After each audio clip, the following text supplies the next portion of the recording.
Hello dear UPSC aspirants and welcome to Edutap. So guys, इस series में हम आपको पिछले सालों के प्रीवियस ईयर क्वेश्चंस प्रिपेयर करा रहे हैं and this is a series for to top 1000 questions. तो गाइज इस सीरीज में हम अलग अलग टॉपिक्स पे अलग अलग सब्जेक्ट्स पे आपके इंपॉर्टेंट क्वेश्चंस प्रैक्टिस करते हैं पीवाईक्यूज वाले। And this is part 11 for your reading comprehension part. तो गाइज हर सेशन में हम कुछ पैसेजेस डिस्कस करते हैं, उनका मैं सॉल्यूशन बताता हूँ आपको, so that you are able to develop your ability to analyse and you are able to solve previous year question so that you can prepare better for the upcoming exam. तो चलिए guys जल्दी से like कर लीजिए session को और subscribe कर लीजिए अगर आप यहाँ पहली बार हैं तो। और आज भी हम सेशन में कुछ पैसेजेस डिस्कस करेंगे जो पीवाईक्यू से ही उठाए गए हैं, ताकि आप एग्जाम लेवल को समझ पाओ और कैसे पैसेजेस आते हैं, कैसे क्वेश्चंस बनते हैं, वो भी आप समझ पाओ यहाँ पे। तो जल्दी से आगे बढ़ते हैं गाइज। बट आज गाइज एक बहुत मैसिव ड्रॉप के बारे में आपको बताने वाला हूँ। गाइज ये सेल है जो 1 से 3 सितंबर तक एक्सटेंड की गई है। इसमें हम अपने सभी कोर्सेज पे सेल ऑफर कर रहे हैं, अपने बाकी कोर्सेज पे भी हैं, लेकिन यूपीएससी के सीसैट के कोर्सेज पे भी हम आपको ऑफर कर रहे हैं। मैं आपको दिखाता हूँ आप कहाँ से अवेल कर सकते हो। वैसे तो इसका लिंक आपको वीडियो के डिस्क्रिप्शन में भी मिल जाएगा, बट अगर बड़ा सिंपल सा तरीका आपको बताना है गाइज, आपको बस क्या करना है, अपने ब्राउज़र पे जाना है और अपने ब्राउज़र पे जाके टाइप करना है edutap.in।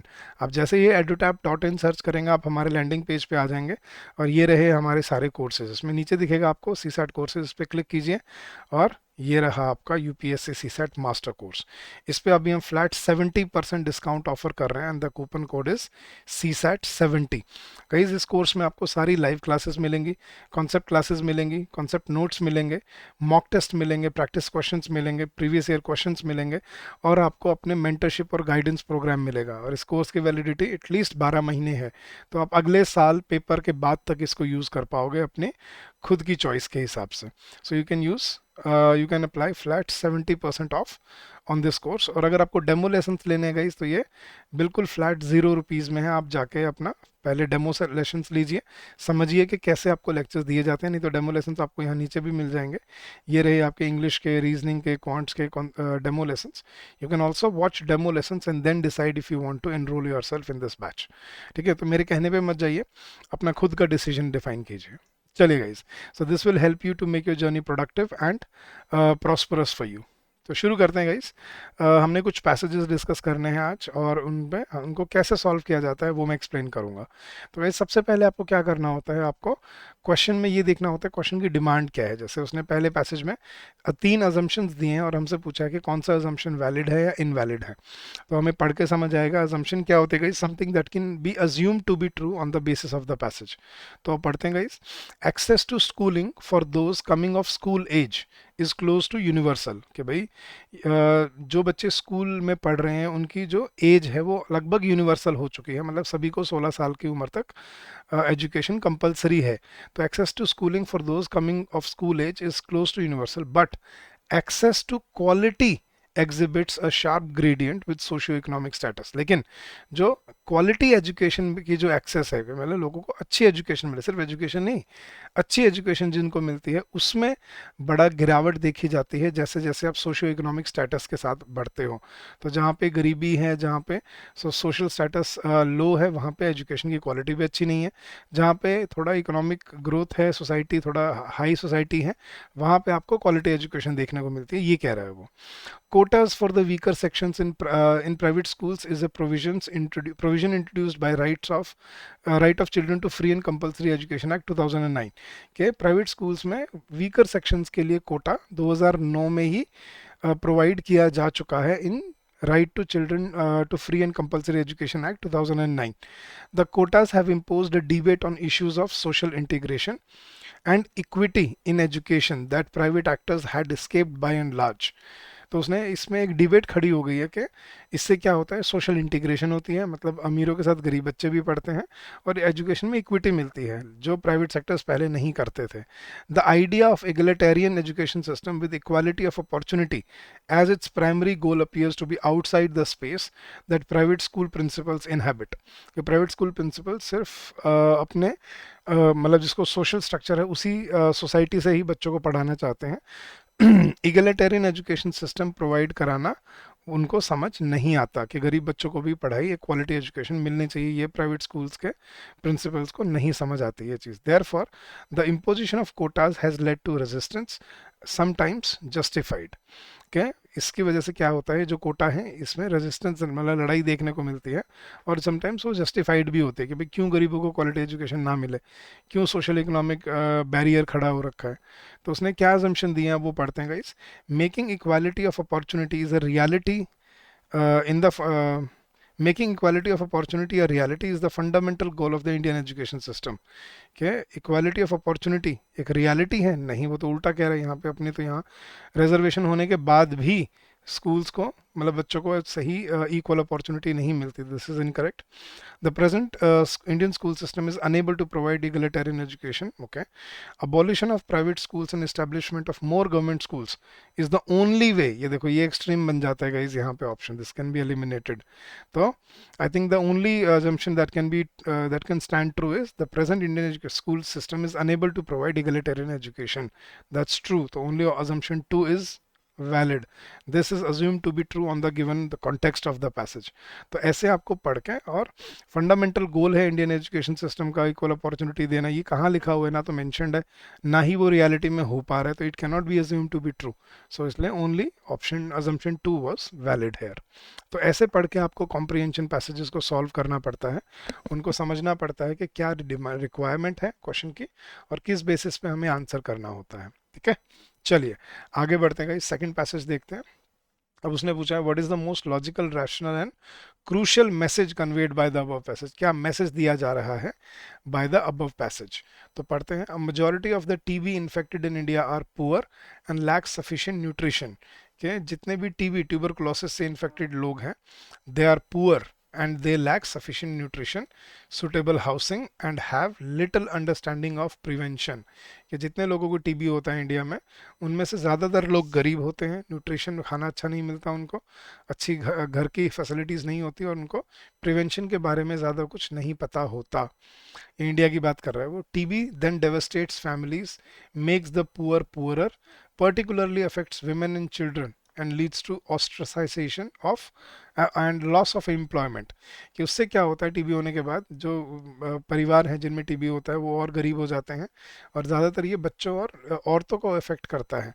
क्योंकि इससे क्या होता है, एक तो ऑस्ट्रासाइजेशन मतलब तड़ी पार कर दे, मतलब लोग ना उसको ऐसे करने लग जाते हैं, अरे इसको तो टीबी हो रखा है, तो ऑस्ट्रासाइज कर देते हैं, मतलब सोसाइटी से अलग कर देते हैं, और नौकरी से भी हाथ धोना पड़ जाता है, क्योंकि टीबी वाले को कौन रखेगा नौकरी पे, तो नौकरी भी चली जाती है। तो इसलिए और गरीब गरीब और गरीब हो जाता है। The truth is that even if TB does not kill them, hunger and poverty will. सच्चाई ये कि अगर टीबी ना मारे उनको, तो हंगर या पॉवर्टी ज़रूर मार देगी। Another truth is that deep seated stigma, एक जो लोगों के मन में स्टिग्मा बैठा हुआ है, एक वहम बैठा हुआ है कि टीबी वाले लोग तो बीमार हैं। Another truth is that deep seated stigma, lack of counselling and expensive treatment, lack of adequate support from the providers and family, coupled with torturous side effects, demotivate patients to continue treatment with disastrous health consequences। और ये एक और सच्चाई है कि भाई एक तो जो लोगों के मन में इसके टीबी की बीमारी के बारे में जो स्टिग्मा है, काउंसलिंग नहीं है, लोगों को समझ नहीं है, एक्सपेंसिव ट्रीटमेंट है, एडिक्वेट सपोर्ट नहीं मिलता दोस्तों से, परिवार से, और उसके साथ साथ जो टॉर्चर साइड इफ़ेक्ट्स हैं इस बीमारी के, इससे जो इंसान है वो ट्रीटमेंट कंटिन्यू नहीं करता, और उसकी वजह से फिर जान से हाथ धोना पड़ता है। तो क्या मैसेज दिया जा रहा है गाइस? तो पढ़ते हैं। TB is not a curable disease in Indian circumstances. कि इंडिया जैसे देश में टीबी को क्योर नहीं कर सकते, कभी बिल्कुल नहीं हो सकता। ये एक्सट्रीम ऑप्शन है गाइस, ऐसा नहीं है कि नहीं हो सकता, लेकिन इसमें हमें मेहनत करनी पड़ेगी। Curing TB requires more than diagnosis and medical treatment. Yes, कि टीबी की डायग्नोसिस में सिर्फ मेडिकल ट्रीटमेंट नहीं, परिवार का सपोर्ट, लैक मतलब काउंसलिंग, जो भी आपको लैक मतलब स्टिग्मा है जो उसको हटाना, ये सब चीज़ों की ज़रूरत पड़ेगी। थर्ड देखते हैं। Government surveillance mechanism is deficient and poor people have no access to treatment. ऐसा नहीं है एक्सेस नहीं है, लोग करते नहीं है क्योंकि गरीबी में है और मुश्किलें बहुत हैं। India will be free from disease like TB only when it's poverty alleviation. ये देखो ये एक्सट्रीम हो जाता है, ऐसे वर्ड दिखते ही ऑप्शन एलिमिनेट कर दिया करो। Correct answer here is curing TB requires more than diagnosis and medical treatment. So that is the right message conveyed by the author कि टीबी के लिए सिर्फ दवाइयाँ ये काफ़ी नहीं है, हमें समाज से, परिवार से और अपने बहुत जगह से सपोर्ट की ज़रूरत है, तब जाके टीबी को क्योर किया जा सकता है। तो option B was your correct answer. चलेगा, इस थर्ड पैसेज पे चलते हैं। उसने पूछा है कि what is the most logical and rational inference that can be made from the above passage. क्या इन्फ्रेंस है इस पैसेज से जो निकाला जा सकता है। अब इन्फ्रेंस क्या होता है गाइस? अ लॉजिकल की fact that can be taken from the passage. तो पढ़ते हैं guys. Most invasive species, invasive मतलब जो दूसरे प्रजातियों पे इन्वेड करती हैं, मतलब जो उनको हटा के, उनको मार के उनकी जगह ले लेती हैं, उनको इन्वेजिव बोलते हैं। तो most invasive species are neither terribly successful nor very harmful. उसने क्या बोला? जो इन्वेजिव स्पीसीज होती हैं ना तो वो बहुत ज़्यादा सक्सेसफुल होती हैं और ना ही वो बहुत ज़्यादा हार्मफुल होती हैं। Britain's invasive plants are not widespread, not spreading especially quickly, and often less of a nuisance than vigorous natives such as bracken। कि ब्रिटेन के जो इन्वेजिव प्लांट्स हैं वो उतने वाइड स्प्रेड नहीं हैं और उतनी मतलब परेशानी नहीं पैदा करते हैं जितने जो हमारे नेटिव स्पीशीज हैं, जैसे ब्रैकन हो गया। The arrival of new species almost always increases biological diversity. कि जब कोई नई स्पीशीज आती है उससे बायोलॉजिकल डाइवर्सिटी बढ़ती है इन a reason, which means in many cases a flood of newcomers drives no native species to extinction। मतलब नई प्रजाति के इंट्रोड्यूस होने से पुरानी प्रजातियां एक्सटिंक्ट नहीं होती। One reason is that invaders tend to colonize disturbed habitats like polluted lakes and post-industrial wastelands।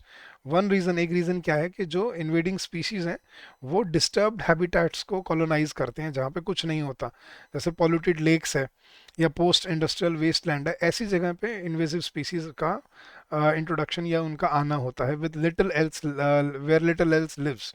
जहाँ पे और कुछ जीने को नहीं होता वहाँ पे इन्वेसिव स्पीशीज़ पैदा होती हैं, वीड जिनको हम बोलते हैं। दे आर नेचर्स अपॉर्चुनिस्ट्स, कि वो नेचर के अपॉर्चुनिस्ट हैं। अपॉर्चुनिस्ट मतलब मौका परस्त, जो मौका देख के जहाँ पे उनको ये लगे कि यहाँ पे कोई उनको फाइट नहीं है, उन जगहों पे वो इन्वेड करती हैं।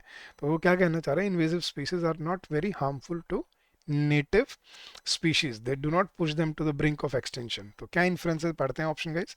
Invasive species should be use to rehabilitate desert areas and wastelands of the country. Okay, influence ये कह रहा है। Okay, laws against the introduction of foreign plants are unnecessary, कि वो कोई काम के नहीं है कि फॉरेन प्लांट्स को जो मर्जी करे आने दो। नहीं गाइस, ये एक्सट्रीम ऑप्शन है।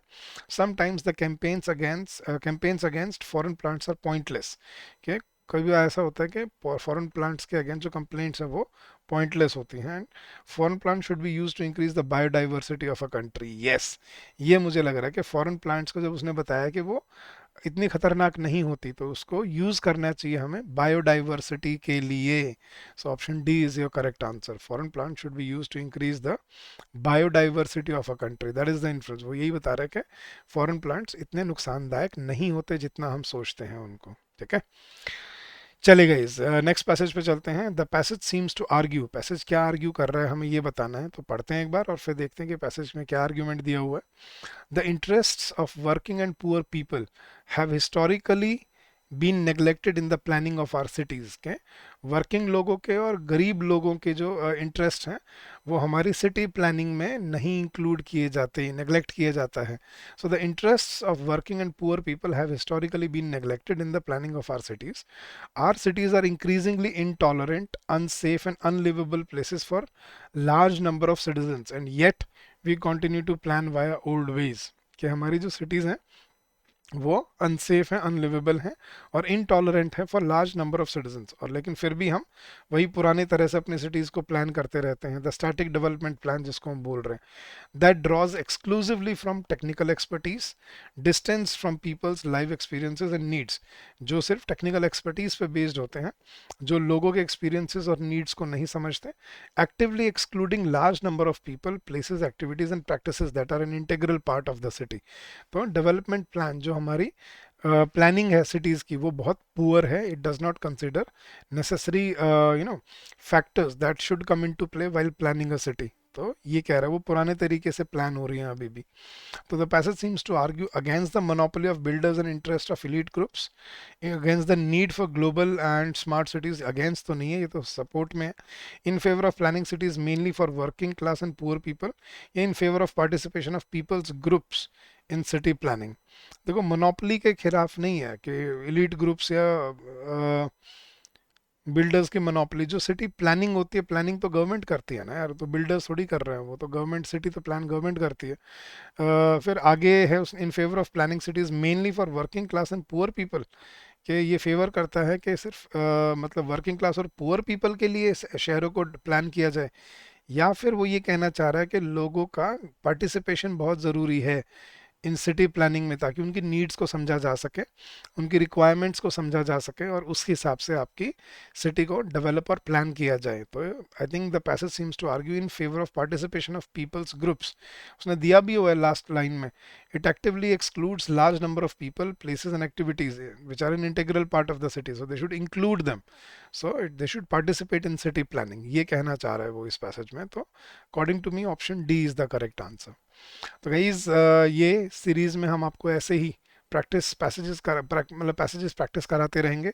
हर वीक हम आपको प्रिपेयर करेंगे इसके लिए, and we will help you and further to develop your strategy and develop your ability to solve such passages in the exam. But जाने से पहले फिर से मैं आपको बता देता हूँ, मैसिव 70% डिस्काउंट मिल रहा है आपको 3 सितंबर तक आपके यूपीएससी सी सेट कोर्सेज पे। तो जल्दी से जाइए, कोर्स को चेकआउट कीजिए, उसके डिलीवरेबल्स को देखिए, और फिर डिसाइड कीजिए कि आपको उसको अप्रोच करना है, आपको उसमें एनरोल होना है या नहीं होना है। और गाइज अगर आपको कोई डाउट हो, कोई क्वेरी हो, you can always call us on this number during the office hours, which is 8146207241, or you can also call us, you can drop us an email at hello@edutap.co.in. That's our official email ID. So thank you so much for today, guys. I hope you you'll benefit from this session, and this will help you in your preparation and in your journey ahead. So keep on working hard, keep on giving your best, and I'm sure you will come out with flying colors. So thank you once again, and happy learning to all of you.